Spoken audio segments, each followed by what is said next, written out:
Bonjour, je suis heureux de vous proposer ce temps méditatif qui s'est imposé à moi, manifestation inattendue et très probablement éphémère d'une réalité bien vivante en moi. Les commandements de Dieu, ainsi est libellé le thème de ce 20e dimanche après la Trinité. Si la vision de Dieu comme celui qui pose un cadre à l'humain est essentielle à certains, elle en rebute d'autres qui préfèrent voir le Dieu de la liberté. De même que certains considèrent le Dieu de la justice, et donc le juge, et d'autres préfèrent ne voir en lui que l'amour infini et inconditionnel. Ces visions paradoxales de Dieu, toutes bibliquement fondées, nous interrogent. En quel Dieu croyons-nous ou ne croyons-nous pas ? La question se posera à nous à travers le récit de la sortie de l'arche de Noé. Schmücke dich, o liebe Seele est une des cantates composées par Johann Sebastian Bach pour ce dimanche de l'année liturgique. Le choral éponyme nous accompagnera au fil de ce temps méditatif.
On t'a fait connaître, ô homme, ce qui est bien, ce que le Seigneur exige de toi.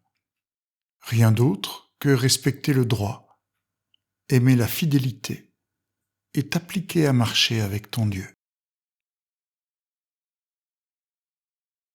Un spécialiste des Écritures s'approcha de Jésus et lui demanda « Quel est le premier de tous les commandements ?» Jésus lui répondit « Tu aimeras le Seigneur ton Dieu de tout ton cœur, de tout ton être, de toute ton intelligence et de toute ta force.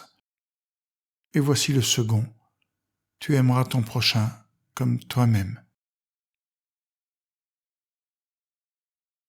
Noé sortit de l'arche avec sa femme, ses fils et ses belles-filles, et par famille tous les animaux.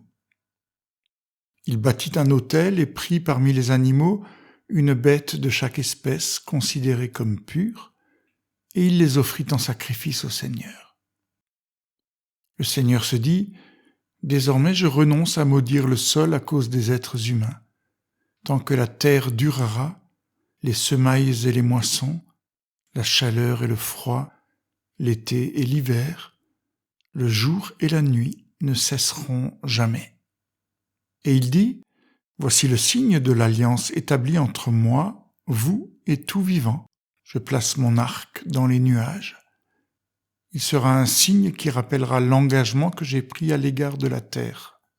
Chaque fois que j'accumulerai des nuages au-dessus de la terre et que l'arc apparaîtra, je penserai à l'alliance établie entre moi, vous et toutes les espèces d'animaux. »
Pourquoi Dieu a-t-il choisi un arc-en-ciel comme signe de l'alliance ? Je n'ai pas la prétention de répondre à la question, mais il se pourrait que quelques réflexions autour de ce phénomène naturel donnent l'une ou l'autre idée, comme des fils à tirer, pour que chacun puisse cheminer avec la question « Qui est Dieu pour moi ?» Et peut-être entrevoir que les réponses paradoxales que suscite la question ne sont pas un « ou bien », où il faudrait choisir l'une ou l'autre des propositions, mais plutôt un « et », où la conciliation de deux contraires fait émerger une vérité vivante. Un arc-en-ciel, c'est quoi ? Précisément la résultante de deux opposés, le soleil et la pluie, la lumière et l'eau, de l'impalpable et de la matière. Des contraires qui pourraient s'exclure. La lumière peut faire sécher l'eau et l'eau peut éteindre une source de lumière. Mais là, elles se combinent. La lumière, blanche, pénètre dans l'eau et en ressort en faisant voir toutes les couleurs qui la constituent. Quel rapport avec Dieu, avec nous, avec l'Alliance ? Je vous propose une première image. Le soleil, c'est l'amour de Dieu, infini, inconditionnel, absolu, blanc pur. La pluie, c'est tout ce qui vient obscurcir mes jours, les gouttes éparses de mes petites contrariétés ou la pluie battante de plus grosses contraintes. Si je regarde le soleil, aveuglé, je ne verrai rien. Mais si je regarde à l'opposé, ce qui me tombe dessus, je vois que l'amour de Dieu éclaire tout ça, le pénètre et le traverse, et se manifeste à moi dans la diversité de ses couleurs, que je peux regarder, contempler, recevoir et accueillir comme ce qui me permet de sortir d'une vision en noir et blanc de ma vie de tous les jours. Le prophète Ésaïe utilise la pluie comme image de la parole de Dieu qui descend du ciel pour que ceux qui se laissent irriguer par elle deviennent des terres fertiles, porteuses de vie. La parole de Dieu, aussi dans ce qu'elle peut avoir de dur, de rebutant comme les commandements, si je la regarde sous l'éclairage du soleil qu'est l'amour de Dieu, la parole de Dieu se manifeste à moi dans la diversité de ses couleurs que je peux regarder, contempler, recevoir et accueillir comme ce qui me permet de sortir d'une vision en noir et blanc de la vie de chrétien. Je trouve ça génial. Ces images me rappellent que c'est du regard que je porte sur les choses que dépend ce que je vais voir. La lumière éblouissante, ce qui est plus obscur, ou la plénitude des couleurs qui inclut et englobe tout. Et c'est pareil pour ce qui concerne Dieu. Je peux choisir de ne regarder que l'une ou l'autre des facettes de qui il est, d'après la révélation biblique. Mais quel que soit le visage de Dieu que j'aurais choisi, je serai toujours dans une vision en noir et blanc, ou bien. Le noir de ce que je voudrais qu'il ne soit pas, ou le blanc éblouissant de ce que je voudrais qu'il soit exclusivement.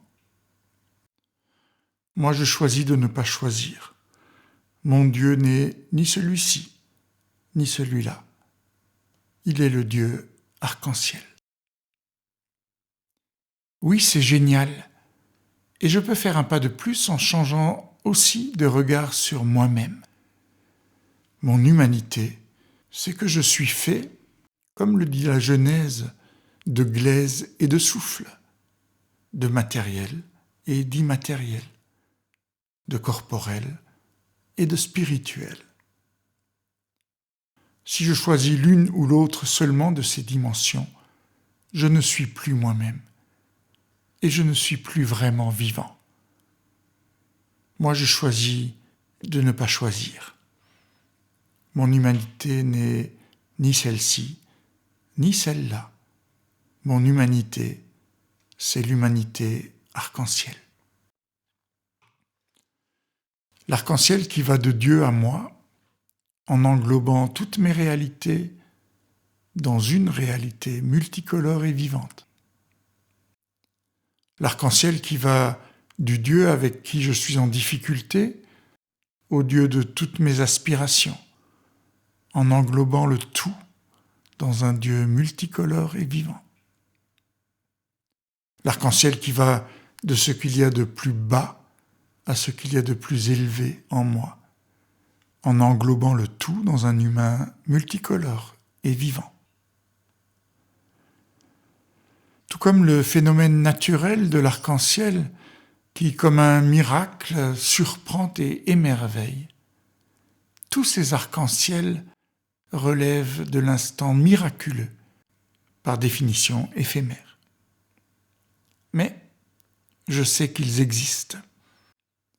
Et je peux puiser là la confiance et l'énergie pour sortir de mes arches et repeindre le monde en un monde multicolore et vivant.